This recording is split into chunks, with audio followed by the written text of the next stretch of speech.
Today, we're going to go through credit cards. So, here I have an example of my Buckle credit card.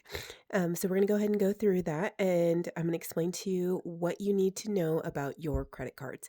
So, this is my monthly statement for my credit card. I'm going to show you the purchases on this card for this month. We went ahead and I charged a couple of things.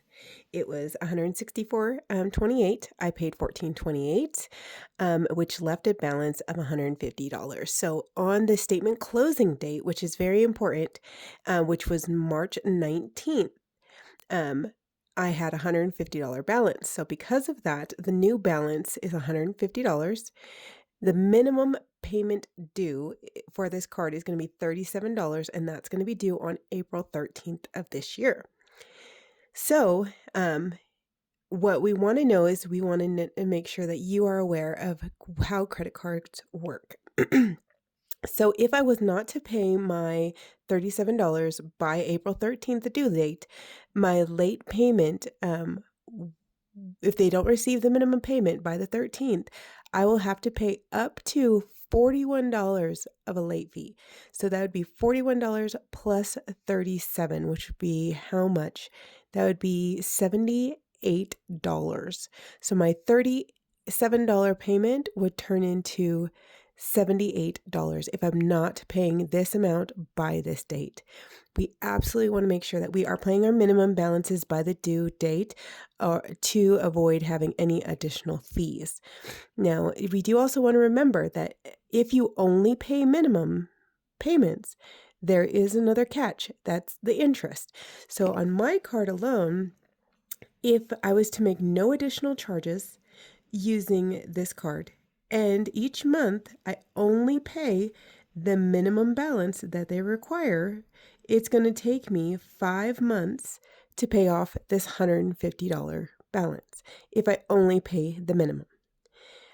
You will end up paying the estimated total of $162 on a $150 balance. That is the breakdown, and that's if I add no additional charges. So if I put that card away and I don't use it anymore for 5 months, I will pay this amount, only paying the minimum. So we definitely don't want to drag this on for that long, not only just for the fact that we'll pay an extra $12 in interest, but just that a $150 balance, we don't need to prolong it any more than we have to. So I did want to go through and let you guys know a couple of things. So when you do get a credit card, most of us, me included in the beginning, never used to look at our terms and conditions. It is very important that you look at these terms and conditions so that you understand how your credit card is going to work and how it's going to work for you and against you. So this one here is specifically the Buckle. This is a credit card that we're talking about today. So this credit card agreement is about 40 pages long. So I have only printed out the first 3 pages because I wanted to go through a couple of things with you. So important information regarding electronic communication. The second page goes through the most important part for us. It's going to be your rates and fees summary. So this one, you want to know your interest rates and your interest charges. So the annual percentage rate, the APR for purchases, is 35.99%. That is a large amount. And penalty APR, when it applies, is up to 39.99%, almost 40%. So for every dollar you charge, you could be penalized up to 39.99%. So 40 cents on every dollar when it applies. So how to avoid paying interest. Your due date is at least 21 days after the close of each billing period. So remember, my billing period statement closing date is March 19th. Okay, so mine on this card specifically is on the 19th. Okay, so your due date is at least 21 days after the close of each billing period. So the 19th, the 13th. So it's about 21 days after the closing is when your due date is. If you pay the entire balance by the due date each month, you will not be charged interest for your purchases. If you do not, you will not get a grace period on purchases again until you pay the entire balance by the due date for the 2 billing periods in a row.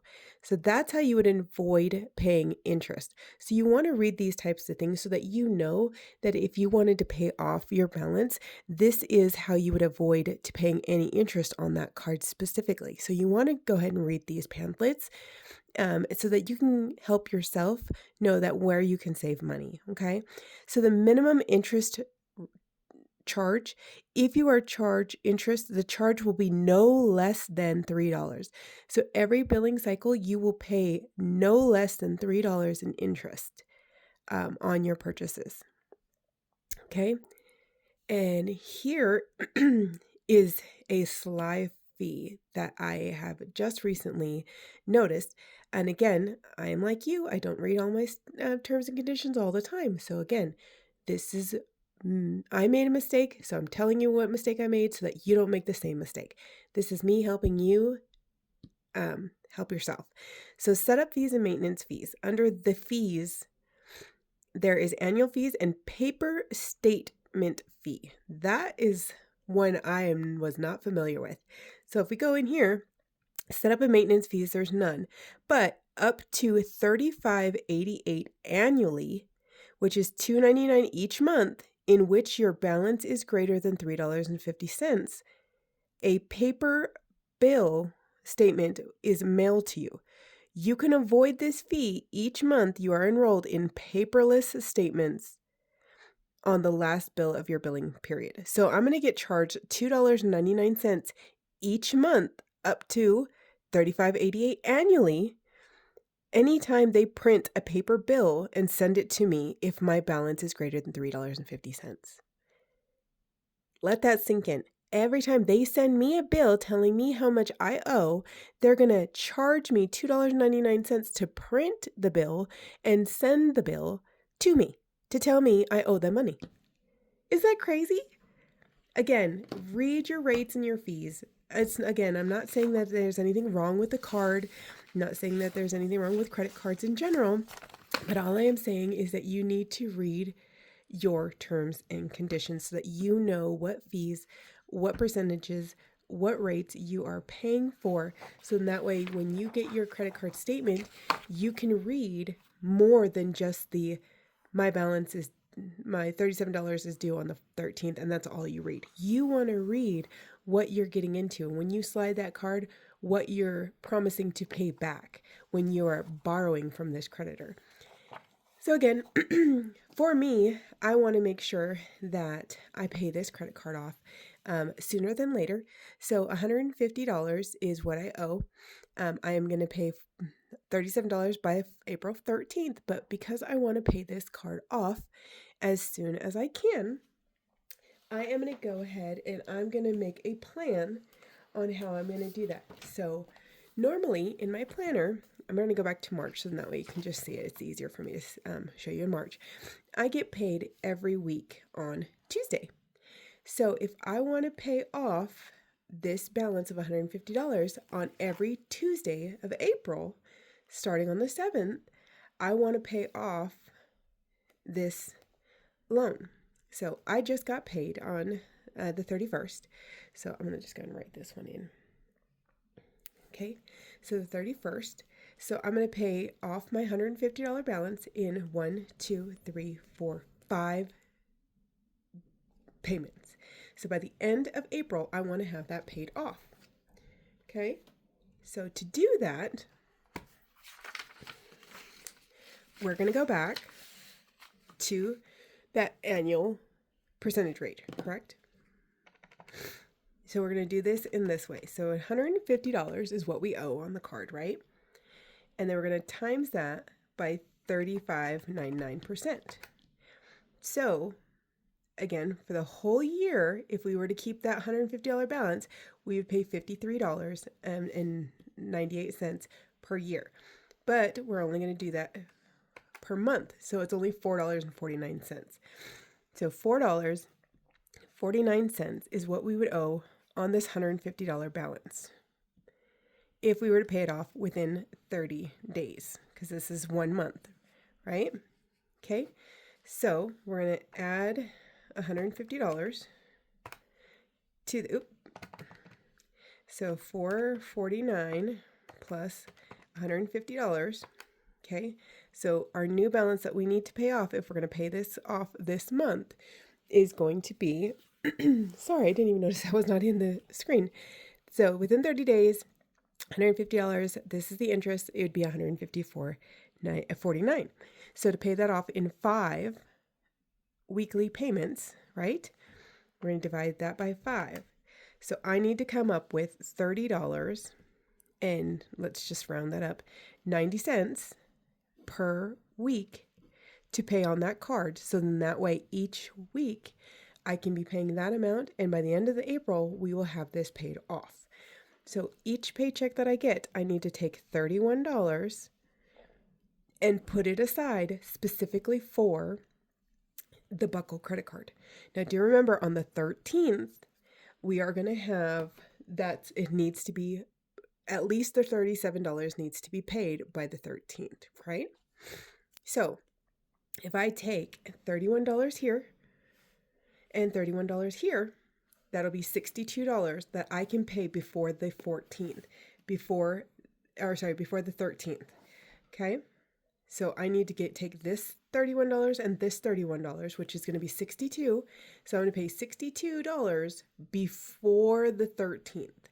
That will satisfy the $37 minimum balance due for this month. So then that way we don't have to worry about that, right? And then what we'll have left on that card is going to be $46.10. So again, when I take another $31 here and then whatever the remaining balance is here, and we're going to go back to our credit card online and we're going to pay the remaining balance. So by the 28th, there is any remaining balance that is needed more to pay on that Buckle credit card, we will add that again. So by the end of April, we will have the $154.49 paid off with making $31 payments per week. Does that make sense? So that's the way we're going to break down a larger bill to a small, workable plan. This is how I do it, so in that way I can make sure that I am getting to all of these bills. Now, if this was a larger bill, we would have to put it with maybe within a couple of months, a half a year, maybe a whole year, or maybe even a 5-year plan. But depending on how much the bill is, we will break it down for you. So this is just a smaller balance. In other videos, we'll show you how we'll do it in larger balances. So if you haven't already, hit subscribe, follow us, join us, and we will learn a little bit more on credit cards and financials.